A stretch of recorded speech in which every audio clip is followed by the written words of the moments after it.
Hello, all. I want to welcome you to the Power of Our Story. Today, we have retired Lieutenant Colonel Scott Mann, also Green Beret, on with us today. And I cannot tell you what an honor it is to have you, Scott. I would love to just share a little bit about how I got connected with you. Sure. Um, it was about 4 years ago, I think, when the world made much more sense than it does now. I had wanted to do something with our military. After having a retired Green Beret, I sat next to him in a class that I was taking for counseling. He shared his story with me, and his story changed my whole trajectory in what I am doing in life. And I always like to share that with people about how powerful our story is. I was not connected to the military at the time. And when I heard that there's really no warm handoffs, really taking care of our protectors on the back end, and yet we're sending them off to war, 17, 18, 19-year-olds, without that rebooting, without that reprogramming. As a mother of four boys, it just absolutely turned my life upside down. And so I just happened to see Scott on Facebook just randomly, like there he was. And Scott has always made so much sense to me. He did his play. I mean, the way that Scott, you put yourself out there.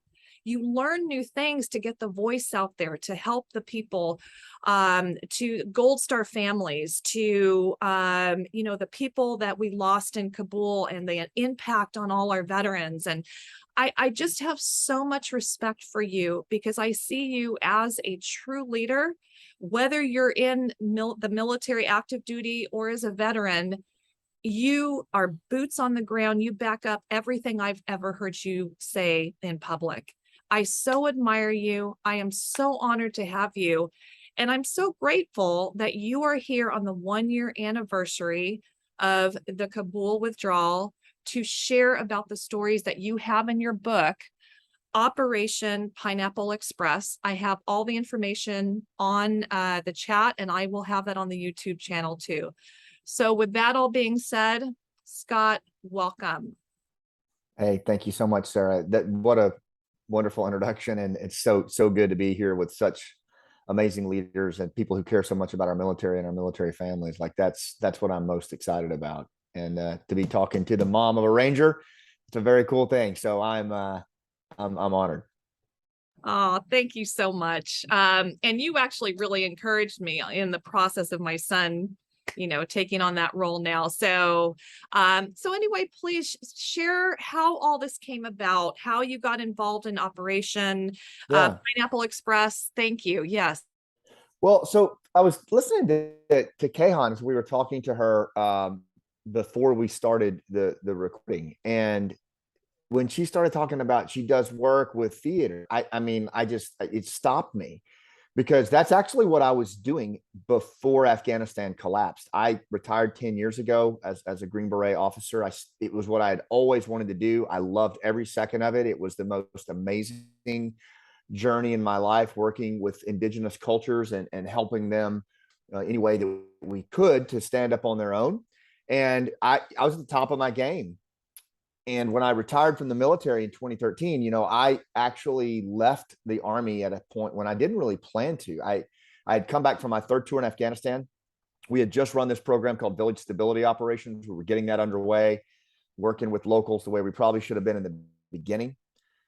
And they pulled the plug on the program. And I couldn't believe that after we had made those promises to all those rural Afghans, that we were going to stay with them in those communities. We're going to help them stand up on their own, that we did that. And I can't tell you how many times my phone rang, my personal, from different elders and people in these communities begging for help. And it was unfortunately, it was a precursor to what would come, but I retired over it. That was it. When I looked at that and the careerism that I saw generating in our senior military ranks, and I'm just pretty candid about that, I just didn't want to be a part of it. So I left the military. I wouldn't say I was bitter, but I was done. I'd run my And I wanted to do something different. And I had a really, really terrible transition from the military. It was not what I thought it would be. I'd retired. I had a good job. My kids were still at home. Monty and I were married still happily. And I thought pretty much everything was like, you know, the way it was supposed to be. I was just going to go fishing and everything was going to be great. And it turned out that none of that was my reality. It was a really bad transition. I had lost my purpose, my identity, all of the stuff that I had pressed down for years. This was like 2013 came up. My kids, I have three boys. So when you're talking about having four boys, I have three boys, and they were all in high school and junior high at the time. Like if they saw me walk in the room, they would get up and leave the room because they didn't know what they were going to get. That was my truth at the time. And I just, it finally got, after 18 months after transition, it got so bad that I was standing right the closet back behind me here, holding a pistol, shaved and showered in probably 2 weeks. And that was it, man. I was just going to end it. And it just so happened that my middle son came home from school earlier than expected. And I think that's why I'm here. I believe that's why I'm here. But, I talk about that because like I've lost so many friends to suicide and depression and mental health issues on the other side of this war. And it was a pivotal moment for me because I started to, I was just looking for something. I was looking for some way out. And for me, I had a couple of mentors who showed me the power of story. They showed me the power of storytelling, and they were both civilians. Who showed me how to use storytelling as a way to heal myself, as a way to connect with people and bridge that civil military gap. And I just, like a typical SF guy, I went all in, I went all into that. And I started to see, wow, I could take the interpersonal skills, the human connection skills I learned as a Green Beret, that guys like Clay were so good at and taught me how to do. I could actually show this to business leaders and nonprofit leaders and use storytelling to do it. And that's what I did. And along the way, founded a nonprofit called the Hero's Journey, where we help veterans tell their story. And we run workshops and Gold Star families, responders, because it's such a powerful transition tool. And I'm getting to the actual Pineapple Express here, but I tell you all that because that's what I was actually doing when all this happened. And I'd actually written a play about the war as part of our nonprofit called Last Out. And the reason I wrote it was for myself. It was to kind of help heal myself. I had a couple of mentors that said, just put it down in words. So I started to write this little one-act play. And my character was a master sergeant who was a composite character of three team sergeants that I'd lost in combat. And I thought, man, there's no good stories about NCOs. I want to do a story about like an SF NCO or special ops NCO that just keeps going back day after day, month after month, year after year, and just keeps fighting this war for 20 years. I don't want to write at the first in. I want to write about the last out, like those guys, the ones that we never hear about that just keep going. And so I just started moving the pen, and I started writing, and it came together. I had a lot of help, and I did a reading of it at a little community theater just down the road in Sarasota, and people really responded to it. This was like 2017. So I thought, okay, I looked at my wife and she's like, what are we actually doing right now? And I was like, well, here's the thing. I think we could actually do this play. And she said, all right. And I said, I think I want to act in it. And she was like, oh my God. So at 40 years old, to complete my midlife crisis, I snuck up to New York twice a month and started studying acting.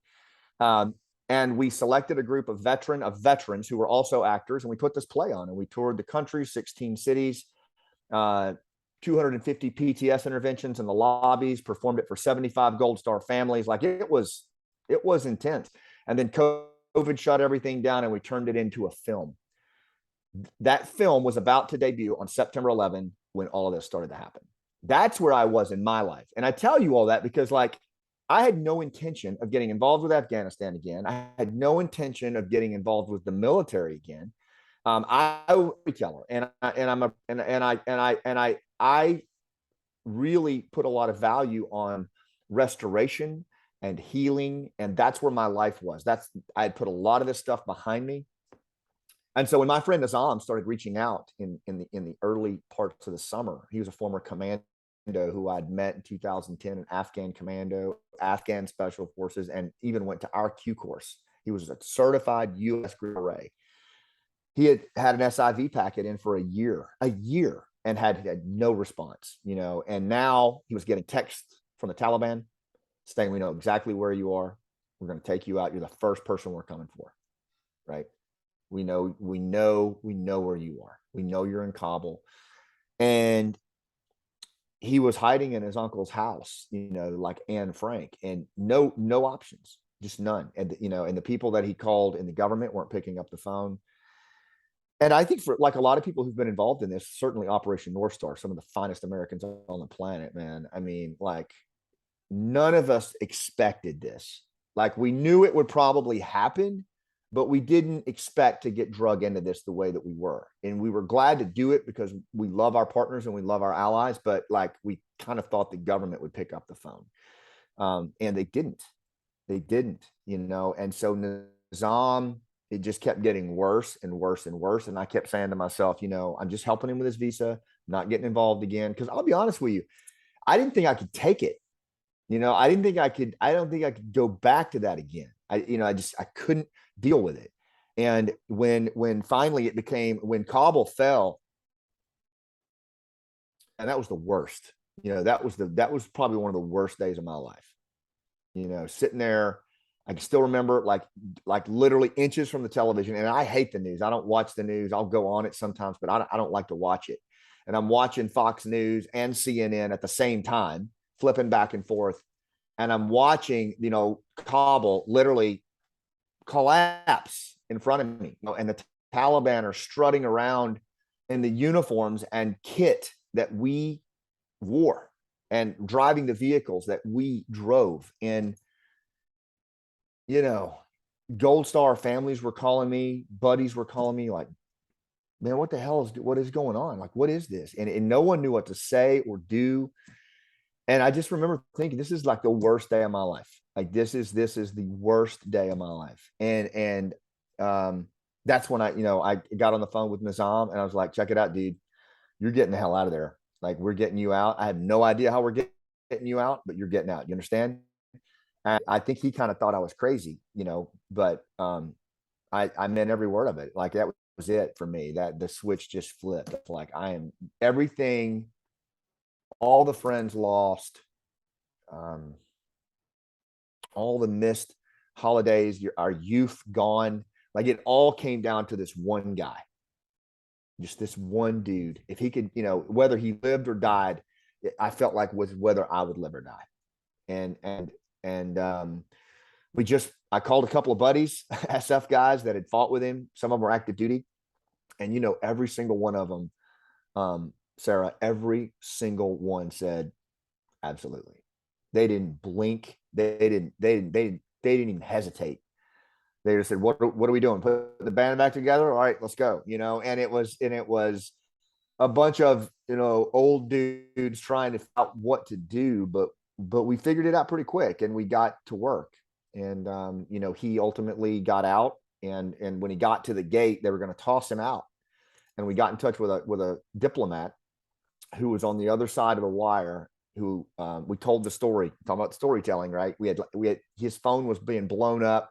We're begging this dude. Like we had like 2 minutes. He's like, you have 2 minutes to tell me tell me what you need. So we told him the story about Nezam and how he had gone through the commandos, the Q course, how his father had been killed as a mujahideen, his mother sold into slavery, had never had a home of his own. Like his aunt called him the backpack man because he lived in a barn. Like this dude, he took a bullet through the face walking point for an American patrol. Like, this was the guy who was always at our shoulder, and he's 4 feet from the Marines right now. And the guy got real quiet. The diplomat, his name was JP, and he said, I was a Green Beret before I was a diplomat. Tell your boy to say pineapple or they're going to throw him out right now. So we're like, say pineapple, screaming it into the phone. And he did. And that, the memes started flying everywhere, the Kevin Hart memes. And, that's how the whole Task Force Pineapple got started. Like it was not a joke, but it was never supposed to happen. And then like, am I talking too much? I feel like I'm talking too much. Okay. So then we thought we were done. I mean, I collapsed right out there in that driveway. I just hit the ground. We hadn't slept in like 96 hours and I just lost it. You know, that was on a plane and his family was on a plane. I couldn't, you know, it didn't feel good because there was still so much going on, but it just felt like, okay, we did what we said. We honored the promise, right? We honored the promise to him. I promised him we would get him out and we got him out. And all of a sudden I looked down at my Signal app and I'm not exaggerating. Like there were texts coming in like as fast as my hand moving. And I could still hear the sound. And it was just like, what in the hell are we doing? And it was all guys that had heard Nezam got in and it was all their guys now. And I'm like, oh dear God, like, what are we going to do? Like, this is too big. We can't do this, you know, but all of these guys and girls were for something. They were looking for something to hang on to. Like, what do we do?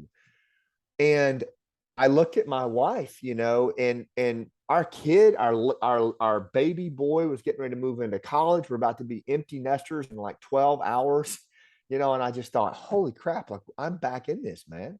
Like I'm back in this again, you know? And she didn't even say anything. My wife didn't even say anything.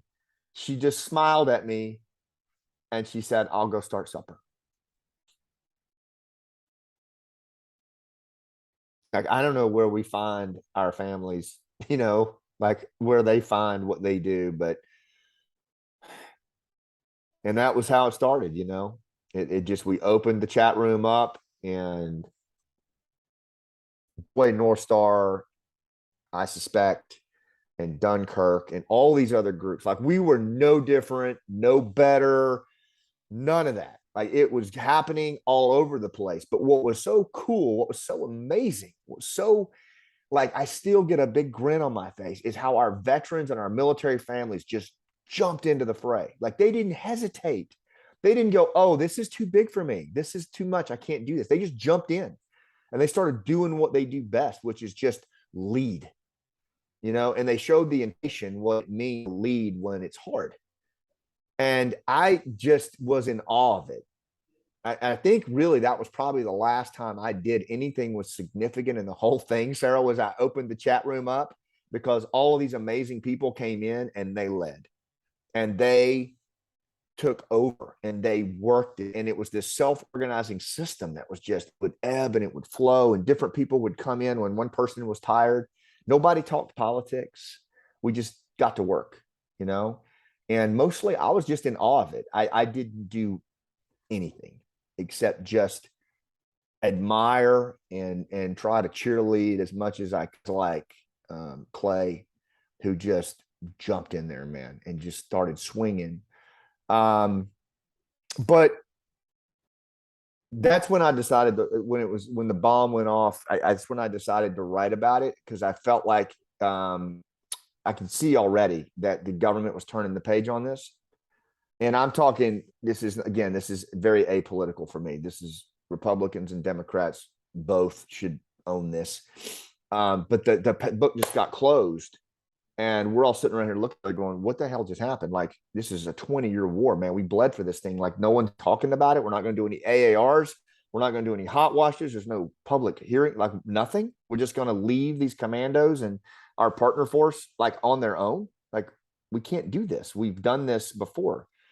So that's when I decided to write the book. And I wrote the book in the third person so that I could tell the stories of all these different protesters that did all the great work. And that's what it's a story of. The two questions that I asked in the book over and over, I wrote the book in less than a year. And I did 45 days of Zoom interviews with Afghans and veterans. And then I wrote in about 100 days, about 3,000 words a day, it seemed like, and just editing. And but the two questions I asked were, what does a promise mean to you? And how far would you go to honor it? Those were the two questions that were my prevailing questions that's what the book's about, really. And it's a very street level, gut level story, you know, and that's it. And it moves fast. There's so many amazing stories. The people that were involved in this are just such beautiful people, man. I just wanted to let it breathe and let their story be told. And that's really it. It's not, there's no first person stuff in it at all. I mean, I'm a character, but a bit player compared to some of these amazing folks who showed up and did what they did. And it was really humbling to tell their story. So I'll stop there and see what we can do. Oh, Scott. Oh my gosh, that was incredible at sharing. I'm so grateful for you. I ordered the Audible. I'm really excited. I can't wait to listen to it.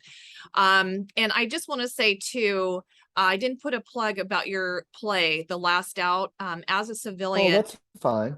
That I do want to just mention that it helped me. It helped build such a bridge of what it feels like to be so deeply connected into this world, into this military world. It's so beautifully done. And I also just want to thank you so much for sharing. I'm sure, like everybody else on this group, I think we're feeling a lot of emotions from what you have just shared. And to hear how people will truly, oh boy, stand up and do what's right. Even if our government won't, you did, and your people did. And I just want to thank you so much for that.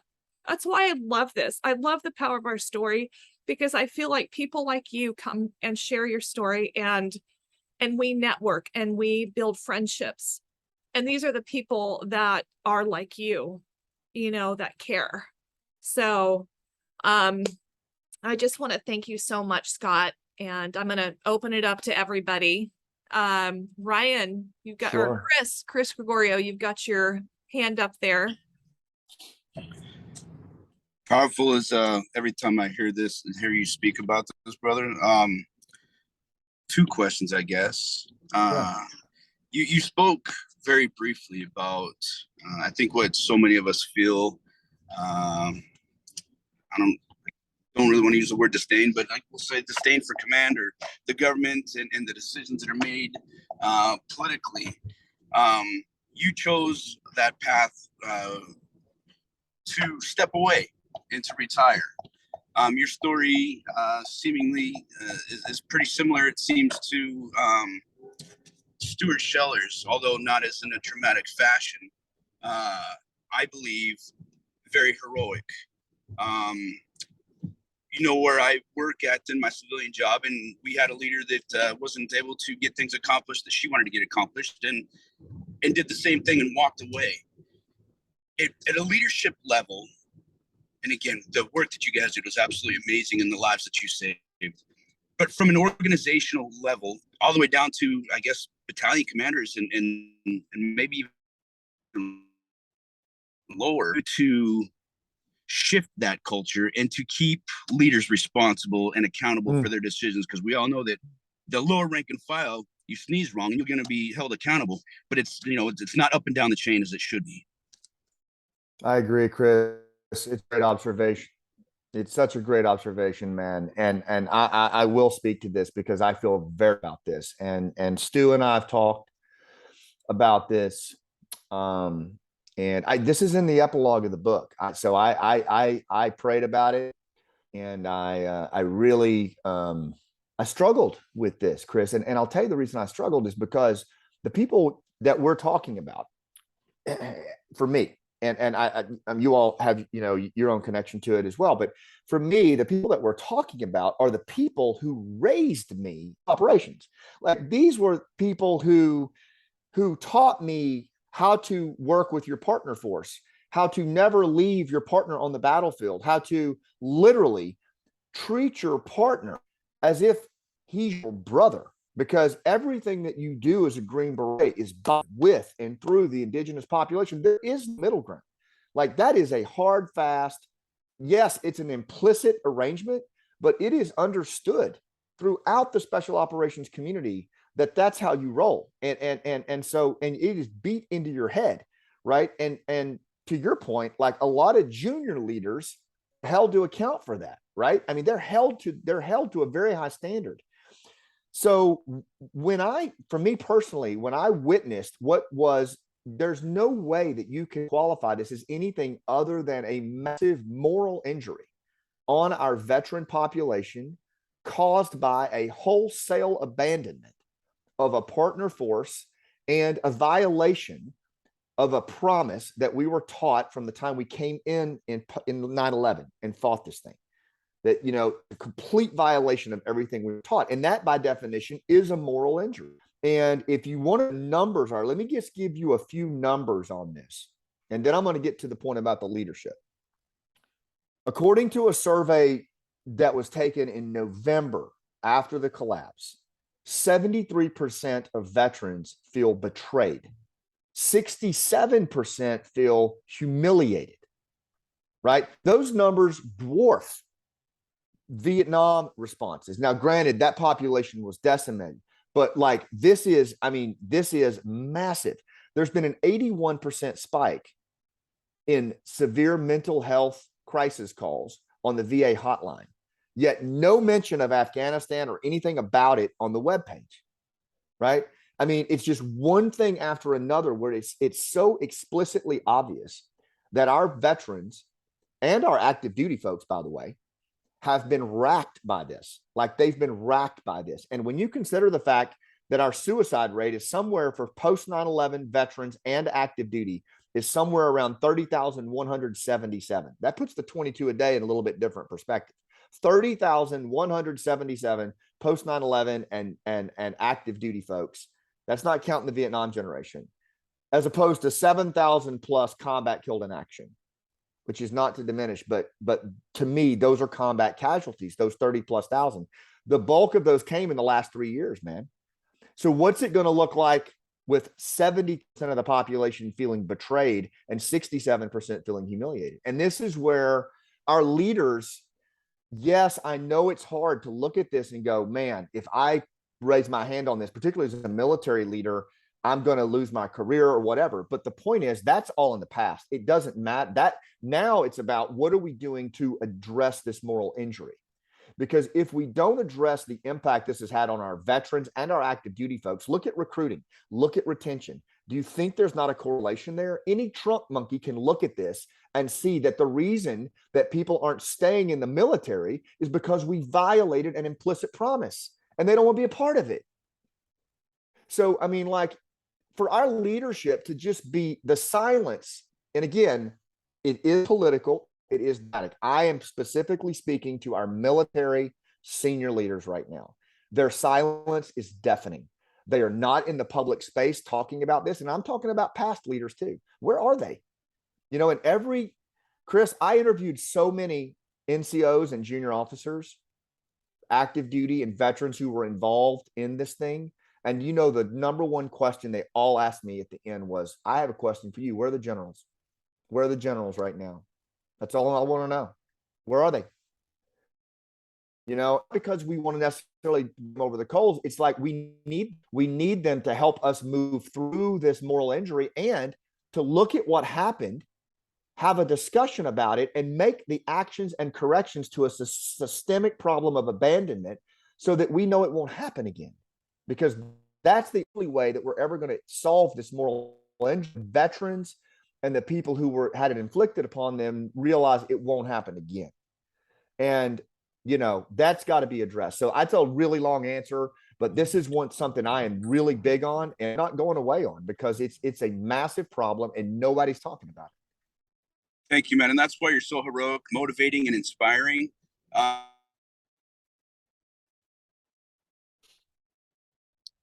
We lost you, Chris. Oh, bummer. Damn it. You there? Oh, Chris, we just now hear you. We didn't hear what you said. So that's why you're so inspiring and motivating, and heroic for everything that you're doing. And I don't know that it's in your cards, but man, I hope you run for some sort of office at some point, because you're exactly what we need. Pure leaders that to take the politics out of those decision-making policies.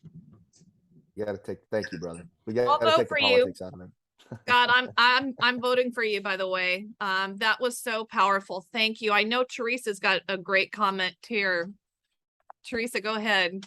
Good to see Hey you. guys, Teresa here. Hi Scott. I'm sorry Hi. I was a little bit late. I'm living in the UK at the moment and in the middle of a move, so just got into our new apartment tonight, our new house. But my question is in regards to how active duty troops can speak out and stand up. I think that there is a lot of gaps that the civilian community could help fill when it comes to this issue. Just recently, the DoD put out a new social media policy that was just a repeat of the same confusing guidelines. And I think that there's a lot of troops that may not have to do what Stu Scheller did, but that can still speak up and speak out and use their First Amendment rights in a way that does not cause disrespect and does not cause harm. And I think that that is key to fixing some of these issues. And I'm curious, as an active duty person myself, I'm a Navy commander, public affairs. What is it that you would think that we could maybe do to help bridge that gap? Because I find that I'm sort of on an island sometimes when it comes to this issue. And I think that that's a shame.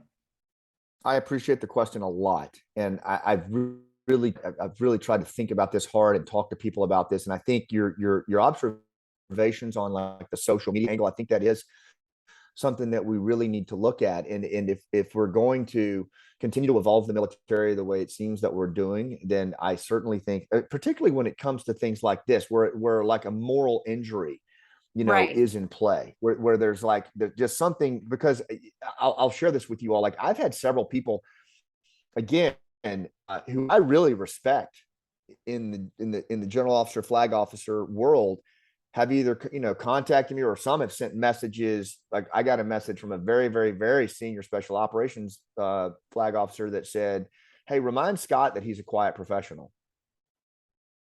And I'm so like, sad. Well, first of all, I've been out for 10 years, and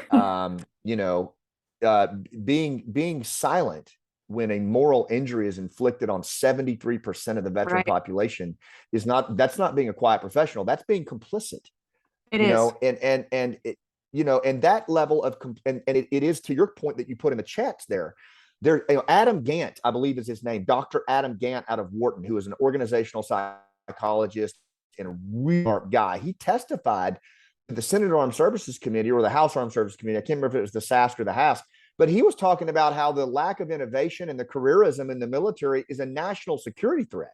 It really is. And to me, the level of careerism that has permeated, particularly at the 06 level and above, and the senior enlisted advisor level and above, is palpable. It's palpable. And they go on LinkedIn and they try to shame the people like myself or other people who speak out by saying things that it's all about us, or and it's just so sad to me, because if everybody thought that they could speak out and have a voice and share their story, we would have better ideas. We could have thoughtful discussions, because there's a way to have these discussions without getting personal, without being disrespectful.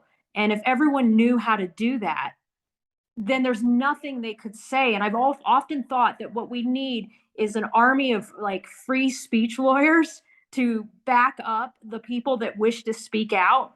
And if ever the military tried to go after them, I mean, it's an insult on our First Amendment rights. And I get so emotional about this and so passionate, because I do believe what you're saying. There is a concerted effort in the 3 and 4 star, and as well as the senior enlisted level, to silence troops from speaking out. And this new social media policy that came out from DoD, I just couldn't believe it. I was hoping it was going to be this great guidance on how to express yourself using factual information, you understanding which source to put it in, all this kind of things. And instead it was just, oh, you shouldn't say anything. You shouldn't talk. And if you're a public affairs professional, you're going to be held to even a higher standard. And I just thought, how sad. Sorry, I don't mean to. No, it's all good. I hear you. And I will tell you, it's almost like there's almost two levels to this. There's the level you're talking about where I think we need to power it down, and then explicitly what happened with when the moral, and no one stood up for our troops or our veterans and said, I'm not good with this. I'm not okay with this. This is not all right. I mean, to me, if you've got 30 years in service, I mean, what better way to culminate a career than to lay it on the table and say, look, this is wrong. Like this is morally wrong. This is what we taught our people not to do. Right. Mm-hmm. And so I'm not good with this. And I'm going, and General Singlov did that when President wanted to leave Korea, when he wanted to take the troops out of Korea. There is precedent for this.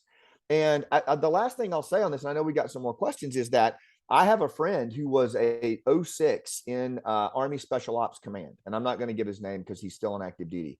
Although he would probably say it's okay. But he actually made a stand, and he went around to all of the other general officers and flag officers and said, hey, if you have an Afghan that you need me to help with, let me know, and I'll work it with the private groups. He had 41 individual signal rooms with flag officers and senior enlisted advisors working their, Afghan problem for them so that they could stay, like in the game.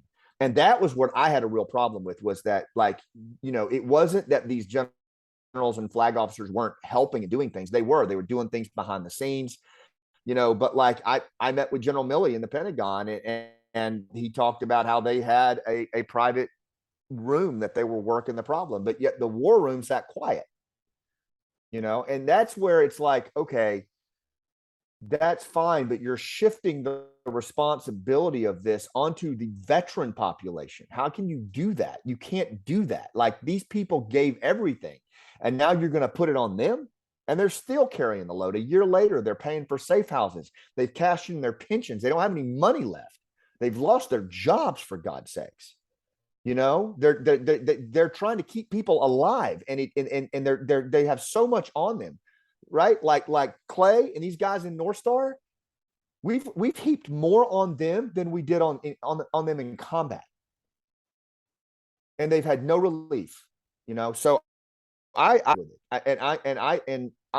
just not, and I'm going to keep talking about it until it makes the stage somewhere, because we just need some leaders to step up here and own this thing, man. And right now there's just none. So powerful. And Teresa, by the way, thank you for your courage. That you blow me away too, being active duty. Thank you, Scott. Absolutely. The other Scott. Yeah, that's been confusing. I keep hearing my name.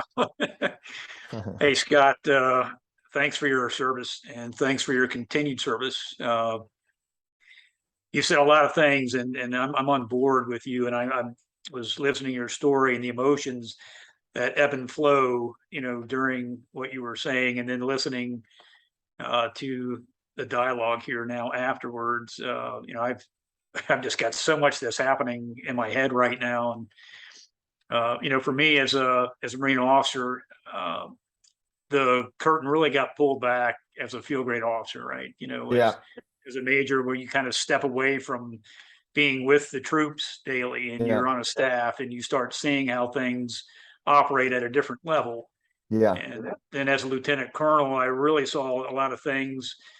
And I haven't really told my story in terms of why I left the Marine Corps. I mean, it was multifaceted, right? It wasn't one thing, but there's one thing I haven't talked about, and I'll do that at some point. But it is interesting, it's not even a word that covers it, to see how things have evolved over time, and to see senior leadership not being leaders and to step away from their responsibility. And towards the end of your dialogue with Teresa, you talked about how they're pushing off on the veteran space. Well, here recently I saw an article, and you guys probably saw it too. It was posted on LinkedIn. It was military.com, where some retired colonel was talking about veterans need to step up and help with recruiting. I mean, I can see a little bit of that, okay, but what else are these senior leaders who are failing? Why are they coming to us, asking us to lead when they're not leading? That goes right back to your point. It's hypocrisy. Why don't they step away from the politics and take that 2, 3, 4 stars off and put it on the table and say, we know this isn't right, and I'm not going to do it. They're not that critical that the Marine Corps or the Navy or the Air Force won't work without them, because there's always someone below them to step up, right? But when you send that signal that we're not doing this anymore, and you guys are betraying the military, you're betraying your oath of office, the Constitution, the American people, how can you be good with that? 100%. You can't. You can't reconcile that. And it's horrible. And Teresa, God bless you. You're on a tightrope. And I remember as a battalion commander, and this is 2010 to 12, I was in the workspace for just a few days, and our subordinate units have their company websites, and one of the companies had Marines out training, and there was a picture posted where these 2 Marines they're in uniform, they've got their M6 or their M4s, and they've got beer in their hand, out in the field. And I I see that picture, and I'm, hey, Major X, have you seen your website? Oh yeah. I'm like, look, pull that off, and we'll have a conversation, what's appropriate. And so fast forwarding here, 8, 10 years later, and with Stu Scheller, that genie's out of the bottle, right? And so now they're scrambling, trying to figure out how they're going to put that stuff. It's not going back, right? And so now they're going to come out and be harsh. And then you have different people that have different perspectives of how they'll treat any individual that doesn't fit what they think should be the narrative. And so it gets confusing. Then you have commanders that don't have backbone. It's a mess. But what they ought to do is just empower people to speak. I mean, if they would give people a handbook and tools and show them how to put across an academic article, doesn't have to be in Proceedings, doesn't have to be in Marine Gazette, it can be a post. Because let's face it, that's the world we're in right now. The way people receive information and the way that they want something is fast, quick, and to the point. And they want something that's visually appealing. And the fact that we can't teach troops how to communicate responsibly on social media is just mind-blowing to me. And instead, we just give them a bunch of guidelines on what not to do. And can't do this, can't do that, but not what to do. And they so feel, they feel completely muzzled. We're missing an opportunity to let our most motivated sailors be our biggest advertisements for recruiting. And it blows my mind. And I can only hope, like I said, I'm still serving. I'm active duty. I'm not, I might retire at before I make 06, or I may continue on. I'm undecided. And a lot of it, the reason I'm undecided is because of people like Stu. I mean, he's such a compelling speaker, and he really has framed the problem. And you have as well. I mean, it's a quagmire what happened in Afghanistan. It's totally unacceptable. It is. And, the thing is, too, I would say, and Scott, thank you for those comments, man. I want to go back and address something you said, but just something else, too, Teresa. And I'll just throw this out here because much like Scott, I got to a certain point in my career where I had to basically ask myself, okay, I know what I'm building. I know what I stand for. I know why I came in. Can I do more on the inside or the outside? Right. That's ultimately, it's one simple question that it comes down to. And you'll know when it's time to ask it and answer it. I will, if you ever want to talk about that, I'm happy to get on a call and just be a thought partner with you. But it is a big question. It's a big question, but it's actually, to me, it's encouraging. And this is true for all of us. If we work around, and I told this, I have 2 boys, one in the infantry and one in the federal law enforcement, and were asking similar questions because they're just starting their careers and they're both institutions are struggling. And I just said, what's key is that you never lose sight of who you are, right? You are Scott and Monty Mann's son. Like you are Cooper. You are, don't ever give your agency away to anybody or anything. Nobody gets, that is, I don't give a damn what the institution is. They don't get your agency. That's not the way it works, right? That's not how we train warriors. We train warriors to retain their agency and employ their agency on the field of battle, not take it from them. And to Scott's point, this is something that I saw that you nailed it when you said, well, I need to stay in the game so that we can get through this. And my voice is important. I don't want to jeopardize my ability to impact by speaking up. That's crap. That is a cop-out. The reality is the Army, the Marine Corps, Navy, the Coast Guard, the Air Force, they will move on from you faster than they can replace your boots, right? They will just keep right on stepping. That's when the ego starts to get in there. That's when you really start to believe your own press, as my dad Rex Mann says, when you start to believe your own press that you are that good and they will literally fall without you. And that's rampant right now. It's just rampant. And in particular, I'm really hard on the special ops community right now because we know better than leaving our partners behind. We should have been the ones really leading the way saying, no, can't do that. Like, this is bad for the country, but you didn't hear that. So, yeah, Scott, just two more things. I don't want to, corral everyone's time, but just two things off what you were saying.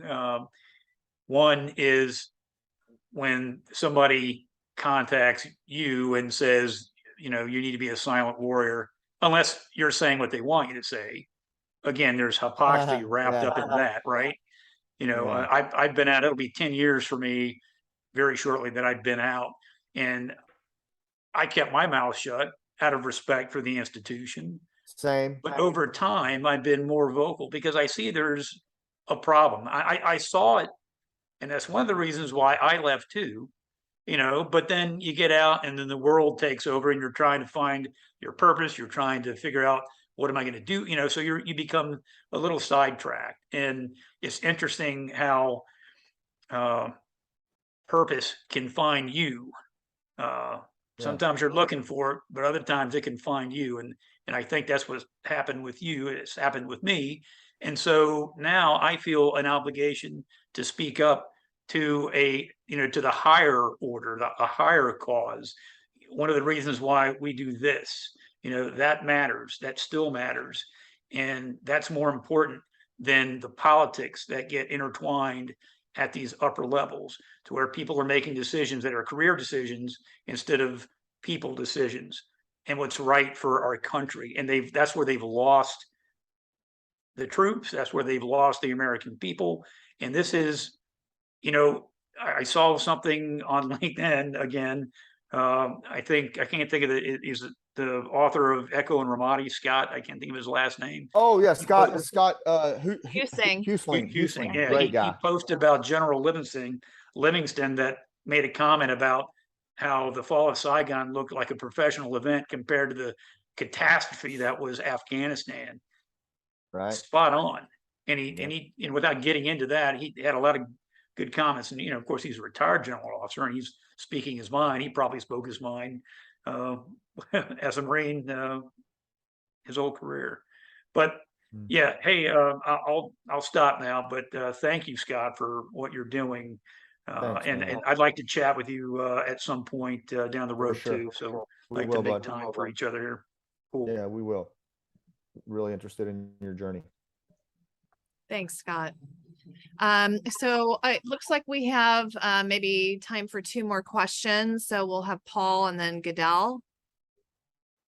Sure. Thank you. One of the things that I have noticed, and I've been out of the service for a long time, I was in the Navy. All of the behavior at the senior levels of both the military and the civilian government force have the decisions they've made has caused a serious problem in recruiting, to the point Yeah. that they're not able to even fill a boot camp class. And that's going to have a devastating effect down the road. And It will. it's unfortunate, but that's also one of the things that needs to get turned around in all of this. Yeah, it's a great point. And to your let me just build on that a little bit. Most social scientists agree, and we talk a lot about this in rooftop leadership in my company. About what does it take to really for a stable organization to thrive, or to stay stable. And most social scientists agree that a democracy, a liberal democracy, in order for it to be healthy, one of the things it has to have is there have to be institutions that the citizens trust, right? Institutions that are the stewards of democracy that we trust, right? And the military was one of the last remaining institutions that we trusted. And I say past tense because you're not going to like what I have to say, but the military coming out of Vietnam did a lot of good work to reestablish a level of trust in the American people. And for several decades, I think we enjoyed probably the highest level of institutional trust of all institutions in the United States of America, right? And I've done a lot of research on this, looked at the numbers. To give you an idea, Congress is hovering right around 10% right now. They were at 79% in 1973. Okay, so, and it's a fairly comparable decline for most of our institutions, the media, finance, mortgages. But the Army, the military, actually has stayed around in the 70s for the better part of the war on terror. It has now dropped to 56%. And 11 points of that drop came from the Afghanistan collapse, the largest drop in institutional trust in military history in 1 year, 11 points. So, and then you got these senior officers scratching their head going, I don't know why recruiting and retention. So we need veterans involved in recruiting. Are you kidding me? Veterans are the ones pulling Afghans out and doing the job of the Department of Defense and Department of State right now. I think the veterans are a little busy, right? What we probably should do is listen to the veterans and what they're saying and let them be the moral compass for this thing. But you make a great point, Paul, a great point. And I think that there's direct correlation in this. But what concerns me is what Teresa has brought up, which is the blindness, the careerist blindness to this reality, right? Like, just own it, man. Just own it. We all screwed up in Afghanistan. I made tons of mistakes there that I wish I could get back, and I can't. But let's talk about them and figure them out so that my son. And they won't talk about him. Like, you've got John Kirby at the Pentagon press desk when he was still the spokesperson, just getting defensive anytime the reporters would try to ask questions. And it's very interesting, the relationship between the media and DOD. They don't tend to question DOD because they don't want to lose their access to flag officers. And so what you're seeing, and I think we're going to see more of this over time, which I think is a good thing, is you're seeing this emergence of internet journalists, which are the people who may not have an inside track or may not have the inside scoop with the decision makers, but they're still reporting on the information. And we've already seen it in the entertainment world. I did a whole story where basically the Johnny Depp trial was a completely different trial if you watched the people on YouTube versus who were also at the trial versus the people who were covering it for the mainstream media.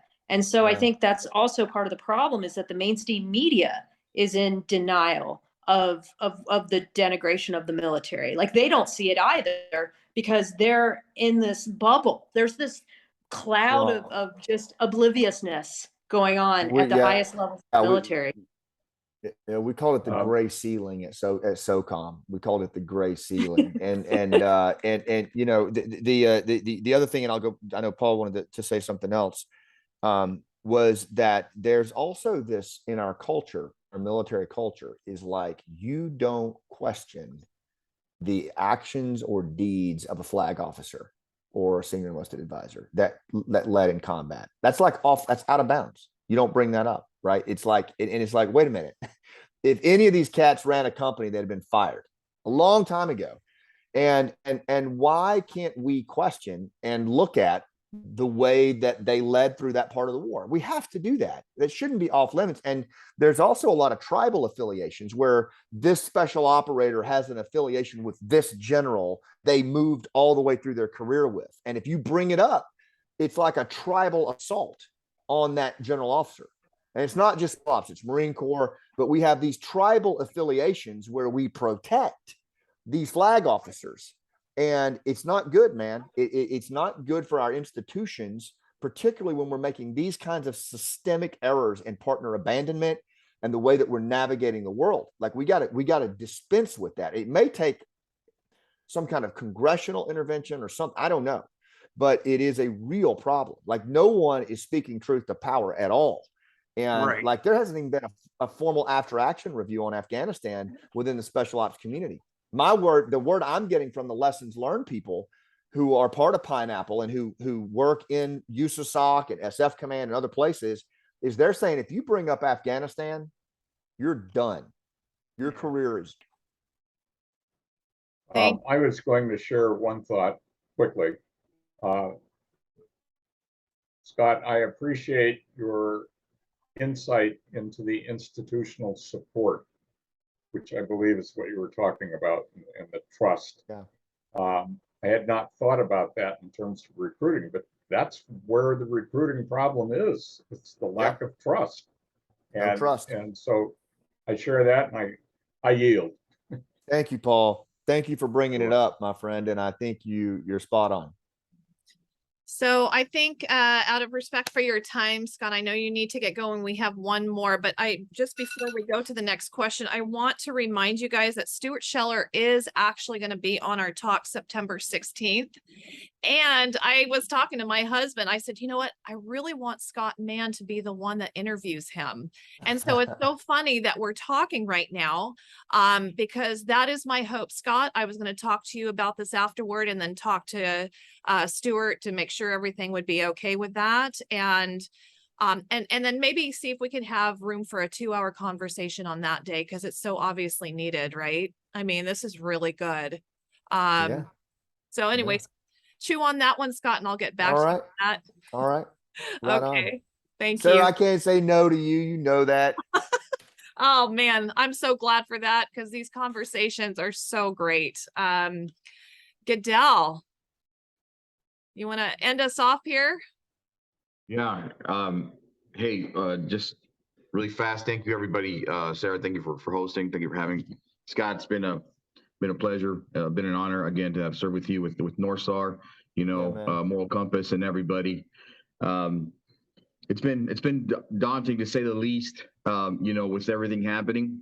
Till this day, obviously, Staff Sergeant Hoover and Sergeant Rosario served with me, at the Headquarters Service Battalion down in San Diego, and it's been rough. And today's the anniversary, so it's again feeling some stuff. Really, really quick, Scott. Sarah, if you please share that attachment I sent you. There's I don't know if you've read yesterday. The DoD signed the CHMR,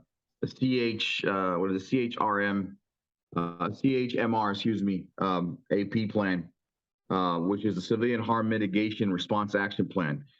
I don't know if it's their effort to save face, but at least there's some action going on. I gave it to Sarah to share with everybody. If you could take a look at it, as I am still active and live, obviously in actionable intelligence, not only in our channels, but I'm still with the Defense Department, right? And I like to think that I'm one of the good guys, obviously, because I love people and I want to continue these efforts to a big way. There's stuff, Scott, that I need to talk to you and chat with you about, on all the evacuation efforts, not only in Afghanistan, but the other ones kind of going on, around Ukraine and the Russian areas and obviously Taiwan, which kind of slowly kicking off. There's this plan is asking for people to lead because it's asking for the full-time requirements on there. I don't know if is it up there, Sarah? I don't know if you shared it. Yeah, I put it in the chat. Okay, it's on there for everybody to kind of view. Thank you, Sarah. And if you don't, I have it directly, and I can send it to you directly. But in that specific, call to plan or call to action or whatever you want to call it, it requires specific full-time positions that, are high up in the government, Scott, that I think there's no other way for me to put it than we need people like you guys, like you both, Scott Duncan, Scott Mann, everybody here, and Ms. Carpenter, I know you're active duty currently, right? And there's specific stuff that happened to me, on the active duty side, not me active duty because I'm retired already, but still civil service, like I said, on where these guys, because of the withdrawal and everything that I'm actively on, State Department called down to Mexico and I was down there and they're like, what is this guy doing? You can understand. Come to find out that everything that's been happening is everything's good to go. They understand my efforts. There's nothing there but goodwill. But obviously the DoD is going to do what they do best, and that's like kind of try to suppress, and make Well, anyway, please take a look at this. This was signed yesterday. I'd like to get something going and moving to a much bigger purpose with the right funding and the right people that I know to really set something in motion. It's been an honor. I'm still here with Pineapple. I'm still here with North Star, with all the Moral Compass people. I have an Afghan to take care of in Tijuana as soon as I get back. I'm in Texas now, but sir, just honor and privileged to be here, and there's much more I gotta say, but we'll leave it for another time. And I will just tell you, Goodell, I have to say, man, like you're an embodiment of so many of the active duty and government employees who risked everything. You risked your entire career to do the right thing, man. And like, don't ever forget that. Like what you guys and my guys are sheepdogs, man. Like you all jumped into the fray, and you had a lot to hold on just one second. What I'm going to do, if you don't mind, I'm just going to tell, this is a reporter about the book, and I'm just going to tell her I'll call you right back, because we're talking. It was all Clayton. It was all Clay and his people. I'm definitely nobody here. but seriously, man, like I don't think we talk enough about what people in the institutions did at great risk to their careers, and they didn't care. They just did the right thing. And I keep seeing it over and over and over again. And I love the fact that this is coming out, because I do believe that the private public approach is new ground. We are in a new phase, as Teresa has said, in how the military navigates the world. And one of the things that is in play now is a private public partnership. Yep. You're seeing it. Look at how fast the private sector mobilized in Ukraine. The reason is because they had already done it in Afghanistan. Correct. This is not going away. It's not going away. Now, it's a slippery slope. If the government doesn't acknowledge and respect what the private sector is doing in the regards to filling these gaps that only they can fill, then it's going to be a problem, and something catastrophic is going to happen. I guarantee it. I'd like to think that everything that's put out in that plan is at least an effort, right? I give the benefit of the doubt, try to see the best of people, people like you, Scott, and Scott Duncan and Ms. Carpenter, man, people like you guys need to fill those positions that have been there, that wear the gold or the brass, in those positions that have been there, and, have, little old, people that like me just supported the efforts in a big way, give you the tools, everything you need, the intelligence, everything, right? I mean, no, I agree, man. I'm here. I'll check it out. Yeah, I'll check it out. It's really great. Thanks for what you do, brother. Okay, Sarah, over to you. Love it, Del. Listen, is there any last minute things you want to say, leave us with, Scott? Well, I hope you'll read the book. I hope you'll share it widely. I think it's a compelling read. It moves really fast. You can order it now. Also, the audio book, I read it myself, and I brought my acting chops to the game. I do 21 characters in the book, in the audio book. So I think you'll find it to be another really cool way to absorb it. But, warmed up, like this is, I think our best days are in front of us. I choose to believe that. And I think the veteran population is going to show us the path. And we got to know, and that includes our active duty folks. But what happened with Pineapple and North Star and Moral Compass and Dunkirk is a representation of what could be when leaders step up and do the right thing. And I think we can model that for the institutions, but some accountability is going to happen. It's the only way. It's going to have to be accountability, and we need to demand it. So I hope that all, after you read the book, will reach out to your congressman and demand, for starters, open public hearings immediately for the American people. And then a lot of the stuff we're talking about, we can actually get to. And I hope they call on every one of you to testify, because I'd sure love to listen to it. God bless you, warrior. Yeah, I absolutely. would like to suggest, and I'm going to go out on a limb, and I cannot speak for Sarah, but I'm going to suggest that when you, Scott, interview Stu Scheller, that Teresa be there. I would Sounds love cool. that. I've had him on my show as well. He's Yeah. amazing. Yeah. I would love that. Yeah, I think there's some great conversations about to be had, and I cannot tell you how honored I am to be able to have this platform for you all to get your voices out there. I love you all. I honor this time. And Scott, I want to thank you so much. Thank you. You're the best, Sarah. Thank you. Bye, Sarah. Bye, everyone.